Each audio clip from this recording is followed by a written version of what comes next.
Je me perds un petit peu. Donc, voilà. Donc, je me présente. En fait, je vais présenter Vanessa qui a travaillé très fort justement à la présentation en PowerPoint. Donc, Vanessa Lalonde-Legault qui est avec nous aujourd'hui. J'ai aussi Yann Gagnon qui a travaillé à cette présentation-là, là, qui est notre secrétaire général, et moi-même, Christine Leduc, présidente. Donc, on s'en va au point. Alors, toujours, donc, la prochaine diapo, s'il te plaît, Adrien. Et merci, Adrien, pour ton aide, d'ailleurs. Adrien Hierchaud, qui est directeur adjoint à la section locale. Donc, à l'ordre du jour, comme vous avez vu, on veut parler un peu des coupures budgétaires, fardeau de tâches, l'équité salariale et un peu d'actualité syndicale parce que ça bouge beaucoup actuellement. Prochaine diapo. Donc, j'aimerais quand même prendre un moment avec vous pour vous donner un peu de nouvelles de la dernière rencontre qu'on a eue avec la direction des ressources humaines qui a lieu le 6 février dernier. On a des rencontres environ, je vous dirais peut-être 3-4 fois par année. La dernière rencontre a été malheureusement annulée avec le départ de Mme Charland. Donc là, c'était notre première rencontre. Dans la situation actuelle, c'était une rencontre qu'on avait vraiment hâte d'avoir et on avait beaucoup de questions. Là, j'ai besoin de fermer. En fait, donc, on avait beaucoup de questions parce qu'on a un peu une opacité dans tout ce qui se passe par rapport aux enjeux qu'on a actuellement. On va parler des coupures, les coupures budgétaires, tout ce qui s'en vient, tout ce qui se fait. Donc, somme toute, l'ordre du jour qu'on a fait, c'est qu'on a voulu exposer justement les enjeux qu'on avait et tenter d'avoir des réponses. On leur a demandé aussi d'avoir un peu plus de transparence parce qu'en ce moment, c'est extrêmement difficile d'avoir le topo réel de tout ce qui se passe, toutes les coupures. Oui, il y a les coupures de postes, mais les coupures de postes qui sont vacants, les coupures qui sont à venir, les surcroîts qui ont été abolis, c'est quoi la présentation actuelle de ce qui se passe, toutes les mesures aussi, là, je vais en parler un petit peu après, là, qui ont été, qu'on a comme appris par la bande, comme les billets d'autobus. Il y avait une espèce de montant forfaitaire là, pour les autobus. On a eu l'information aussi pour d'autres trucs. Donc, on leur a demandé justement d'être en mesure d'avoir les informations un peu plus facilement. Ils nous ont dit qu'il y avait beaucoup de restructuration aussi de leur côté. Effectivement, il y a un manque de communication. On leur a montré d'ailleurs un exemple au CIUS dans Abitibi. Eux, l'employeur, le lendemain de la rencontre, pratiquement avec Santé Québec, avait produit un document qui était hyper transparent, le nombre de postes qui étaient pour être coupés, est-ce qu'il y avait des gens qui étaient assis dessus, pas dessus. On avait vraiment le pourquoi de chacune des raisons. Donc, on leur a remis une copie en leur demandant peut-être de voir avec d'autres collègues pour justement voir on trouvait que c'était une belle façon d'avoir plus d'informations et rapidement. À ce jour, on n'a pas tant l'information, mais je vais vous en parler un peu plus. On a quand même réussi à aller chercher quelques petites informations en fouillant dans certains documents qu'on avait, mais encore une fois, c'est pas très clair. L'autre chose aussi on leur a questionné, c'est tout ce qui est en lien avec l'intelligence artificielle. Donc, on est allé justement questionner, savoir à quel point on va être menacé, est-ce que c'est quelque chose qui s'en vient? On leur a demandé, on leur a rappelé justement l'article de la convention collective qui est justement en lien avec ça. Donc, ils nous ont dit qu'en ce moment, oui, c'est dans des gros projets, l'intelligence artificielle, mais que c'est plus, ils le voient plus comme un outil d'aide et non un outil pour des coupures de postes. Bon, on a quand même plusieurs réserves là-dessus. On l'a renommé parce qu'on l'a vu à la dictée centrale, il y a certains postes qui ont été coupés, mais on veut s'assurer que on puisse être de l'avant, être justement on y arrive, excusez-moi, là, je vais bien la nervosité. On sait qu'on va arriver à un changement de technologie. Ça, je veux dire, il y a plein de choses, c'est normal, ça fait partie, mais il reste qu'on veut être dans le processus pour être un peu consulté.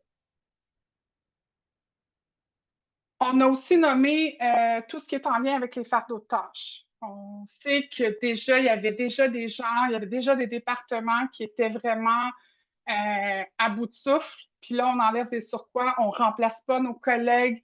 Il y a des gens qui ont quitté. Puis ça, c'est d'ailleurs dans les mesures que ça fait quelques semaines, quelques mois, ils nous avaient dit que tous les postes ne seraient pas affichés plus que 90 jours. Là, on le sait qu'il y en a d'autres qui ne le sont pas. Interpellez-nous si jamais c'est le cas. Là, vous envoyez. J'en ai une tantôt, justement. Anna nous disait qu'il y en avait un chez eux.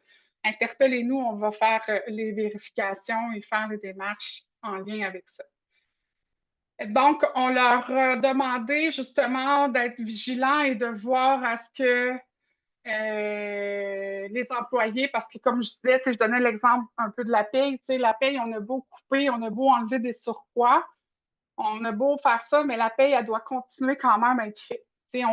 J'ai donné les finances, ben, les finances, là, en ce moment, là, il était déjà, on sait que c'était quand même un département qui était déjà à bout de souffle, puis que là, on enlève d'autres ressources, puis c'est d'ailleurs un enlignement, je vais vous en parler un peu plus loin, là, d'aller vraiment faire plus d'enquêtes par rapport au faire d'autres tâches.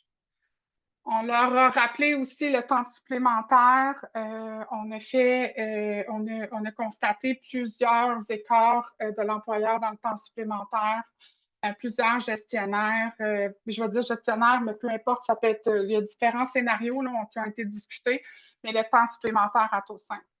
Donc, on a des données de temps supplémentaire à taux simple. Du temps supplémentaire, c'est du temps supplémentaire, donc ça ne devrait pas être à taux simple. Donc, on a aussi une discussion en lien avec ça.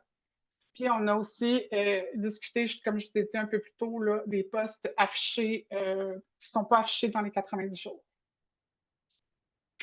On peut aller à l'autre, Adrien. Donc ici, les coupures budgétaires, mais là, ils nous ont confirmé justement les incitatifs pour l'utilisation du transport en commun, ça a été coupé. Ce qu'ils nous ont dit, c'est qu'ils sont loin encore d'arriver au montant qu'il leur est demandé d'arriver. Donc là, ils essaient le plus possible d'aller chercher des petites grenailles pour ne pas aller couper d'autres postes. Ici, on parle, justement des incitatifs de transport en commun. Ils nous ont dit aussi qu'ils regardaient toutes les licences informatiques, s'assurer que les employés ont bel et bien besoin. Donc, pour justement essayer d'aller chercher le plus d'argent possible pour éviter d'autres coupures de poste. On parle de cellulaire aussi. Fait que c'est clair, là, je sais que plusieurs d'entre vous, vous avez sûrement eu cette information-là, là, mais c'est vraiment en lien avec les coupures. Puis, c'est pas fini, là. Il va y avoir d'autres mesures qui vont être prises, mais là, ils vont une étape à la fois. Donc, il y a aussi le programme de soutien académique là, qui est en pause. On peut aller au prochain. Je vais juste voir vraiment.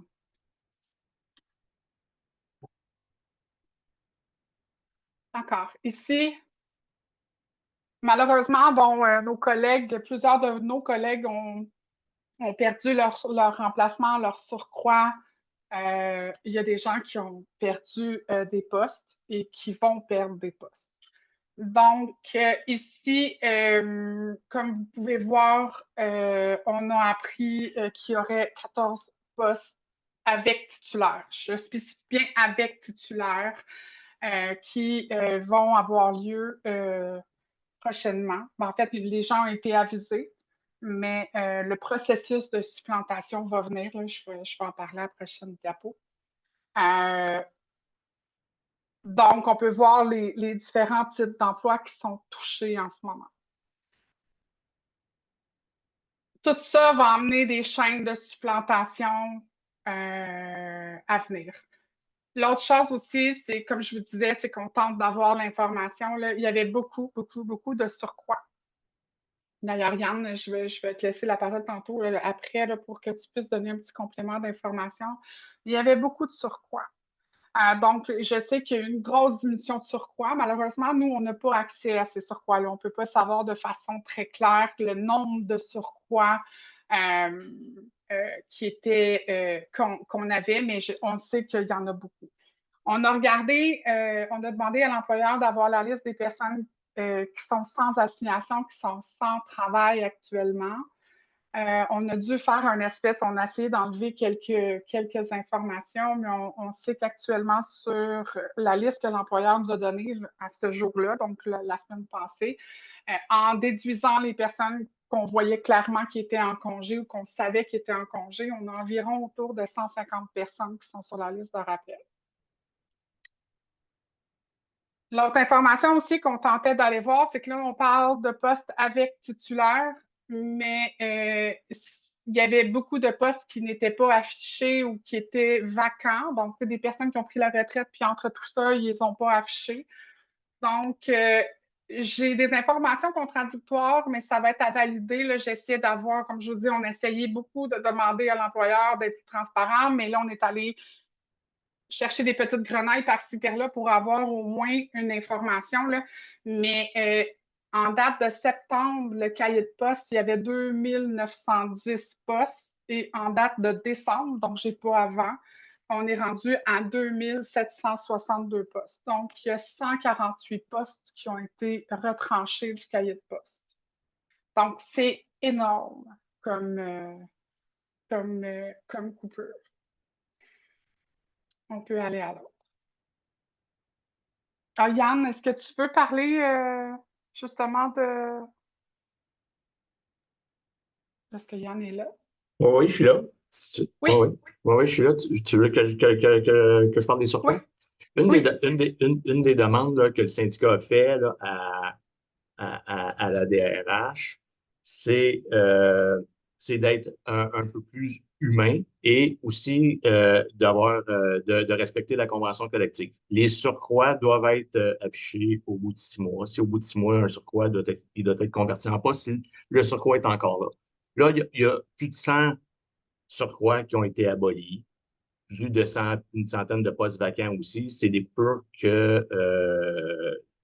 qu'on n'a jamais vues. C'est sans précédent. Là, évidemment, on parle beaucoup des 14 postes présentement avec détenteurs là, à laquelle ces postes-là vont être abolis le 23 mars prochain. Mais on parle pas on parle moins des surcroîts, puis l'employeur a juste tiré, c'est comme un plaster, plutôt, il enlève le plaster, puis c'est plus de 100 personnes là, qui se retrouvent là à pas travailler. La demande que le syndicat a fait a été que ces surcroîts-là auraient dû être convertis en postes. C'est notre prétention qu'ils auraient dû être convertis en postes avant d'être abolis pour permettre aux personnes, d'avoir des postes et d'avoir par le fait même la sécurité d'emploi. La demande, on l'a faite, elle est encore maintenue. On n'a pas eu de réponse négative, on n'a pas eu de réponse positive non plus. On n'a pas beaucoup d'espoir que ça arrive. Ce qui est important là, de savoir, c'est qu'il y a beaucoup de surcroît qui étaient là depuis longtemps. Et les gens, personne n'appelait pas le syndicat en se disant, ben moi, tant que je suis sur le surcroît puis que le poste n'est pas mal affichage, je reste sur le surcroît. Fait que 1 an, 2 ans, 3 ans, il reste sur le surcroît. Puis là, tout à coup, aujourd'hui, mais il y a beaucoup de gens qui sont désespérés parce que le surcroît il est aboli puis le poste n'existe plus. On a réussi à sauver là, quatre surcroîts comme ça au PERCA tout récemment, là, qu'on a réussi à convertir en poste parce qu'on avait des griefs là, sur ces surcroîts-là.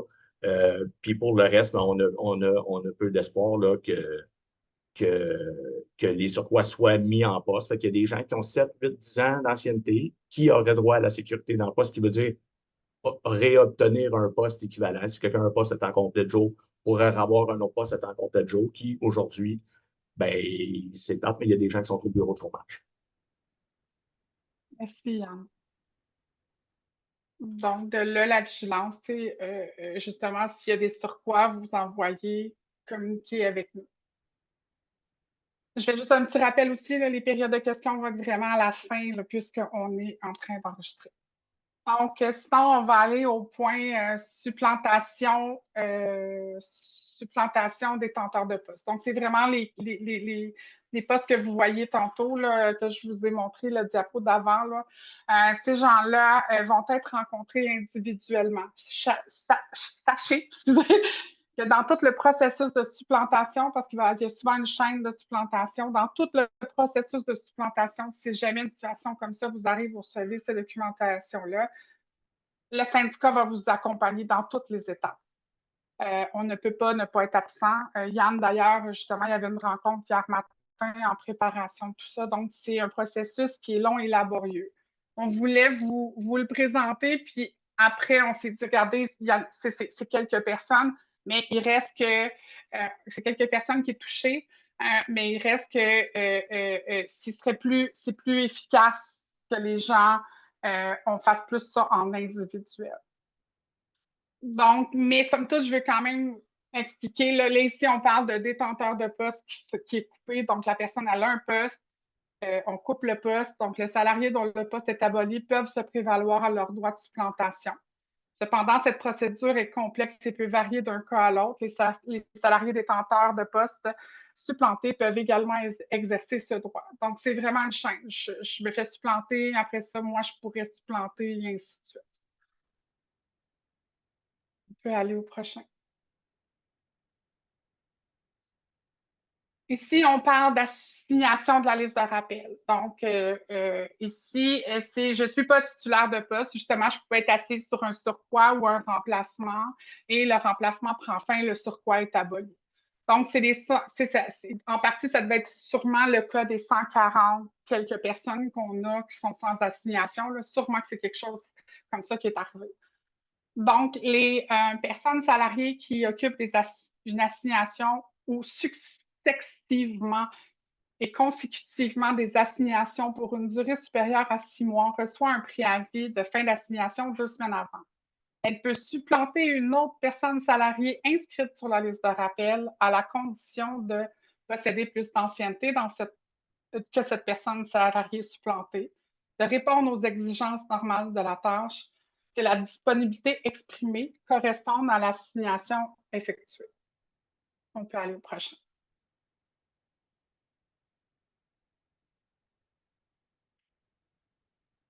Donc, ici, au terme de cette assignation, la personne salariée ayant supplanté est inscrite sur la liste de rappel. La personne salariée ayant été supplantée peut, aux mêmes conditions qu'on vient de lire juste avant, se prévaloir de son droit de supplantation. Allez au prochain.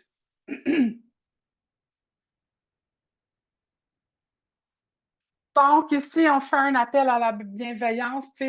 Ça bouscule beaucoup de choses, tant pour la personne qui perd son assignation ou son poste, que pour nous qui peut perdre un collègue qui se fait supplanter, ou pour la personne, justement, qui vit la supplantation. Puis, c'est de tous les partis. Donc, on vous demande, on est conscient que ça peut être un deuil de perdre un collègue, mais faites attention aussi à la personne qui a peut-être supplanté. C'est son droit quand même. On comprend que ça peut être pas facile, mais on vous demande d'être bienveillant entre vous. C'est une période extrêmement difficile en ce moment et on est conscient que tout le monde a besoin de travailler, là, puis c'est pas facile, mais cette personne qui pourrait peut-être intégrer votre équipe de travail va avoir besoin de vous. On peut aller à l'autre. Le maintien de l'équité salariale, à ce sujet-là. Écoutez, ça fait couler beaucoup d'encre, beaucoup de frustration, beaucoup de choses se passent. Écoutez, de minute en minute, d'heure en heure, on a plein d'informations, encore une fois, qui ne sont pas claires. Il y a 2 semaines, nous avons reçu un courriel du conseil du CPAS, qui est le Conseil provincial des affaires sociales, là, qui nous a acheminé l'information que peut-être le CPN 3S nous avait dit qu'il y aurait peut-être un versement prochainement. Mais avant de le diffuser, ils nous ont dit il semble que certains sites et CIUS n'aient pas la même date. Donc, ils nous demandaient de confirmer cette date-là avant de faire quoi que ce soit et de communiquer avec eux pour leur dire la réponse de l'employeur. Donc, certains ont vu dans les réseaux sociaux, là, il y a certains CIS et CIUS qui ont fait une annonce officielle. Ça veut dire que, je sais que Montérégie ont fait l'annonce, c'est qu'eux, Montérégie, ils ont eu la confirmation de l'employeur que ça se ferait là. Nous, en ce moment, ça fait la 3e relance qu'on fait à l'employeur. On n'a pas l'information. Donc, je veux vous emmener à la vigilance. On ne veut pas vous donner une date. Vous le saviez, on vous l'avait dit, il parlait fin de l'année financière. Mais tant si longtemps qu'on n'a pas une date officielle où ce que l'employeur se commet pas, on veut pas l'acheminer. Mais d'heure en heure, ça bouge, ce dossier-là. Donc, dès qu'on a l'information, on vous l'achemine sans faute. On est rendu au prochain. L'actualité syndicale. Bon, ça bouge énormément dans la section locale. Bon, comme toujours, il va y avoir des congés, des ci, des ça.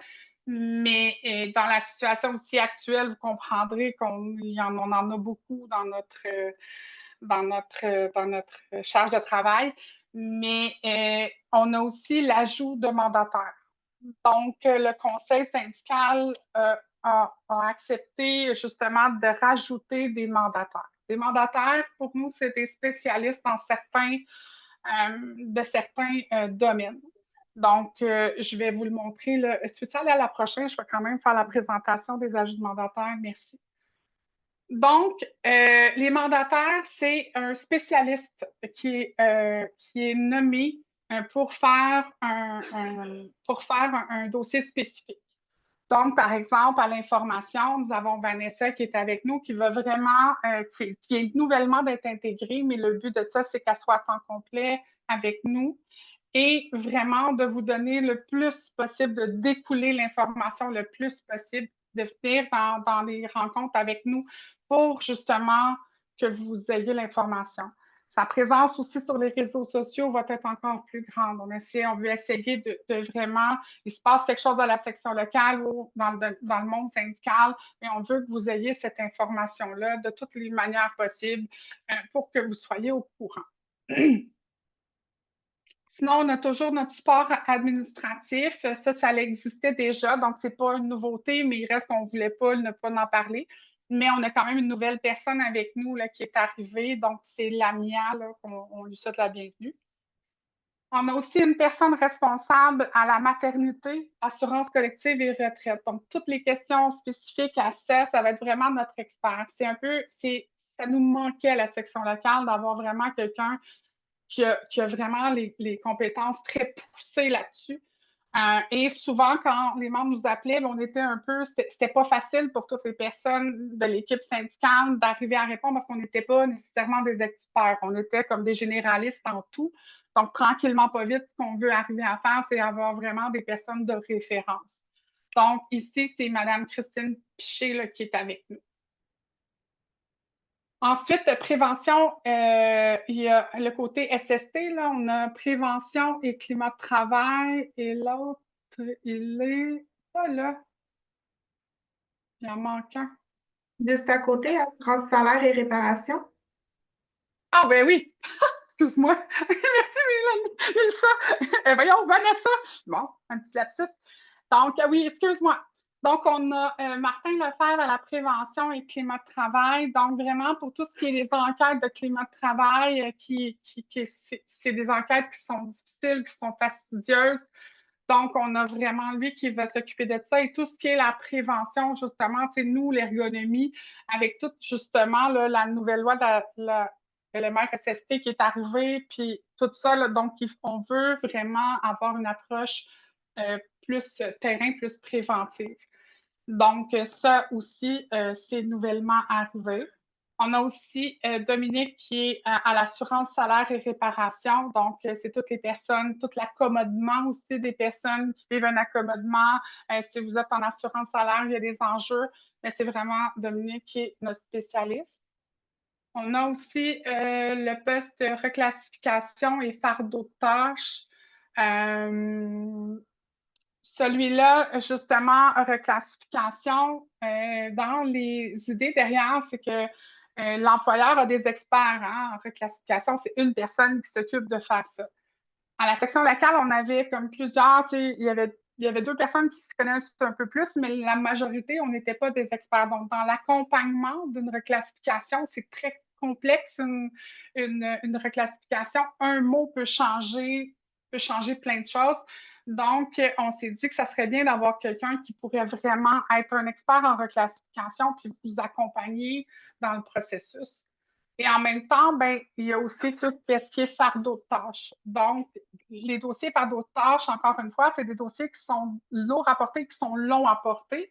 Donc, c'était plus difficile pour les personnes directrices d'aller vraiment au creux de tout ça.